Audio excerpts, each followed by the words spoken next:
500 টাকা দিলাম গো জমেলা তোমার রূপ দেখিয়া, আরো 300 টাকা দিলাম মাথার কেশ দেখিয়া গো জমেলা মাথার কেশ দেখিয়া।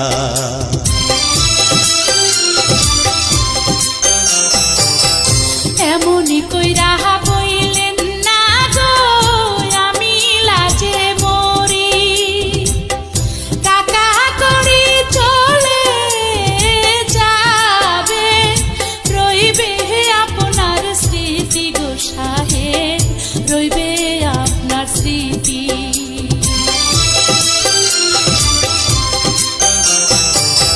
কি রূপ দেখাইলা গো কন্যা নজর কাইরাছে,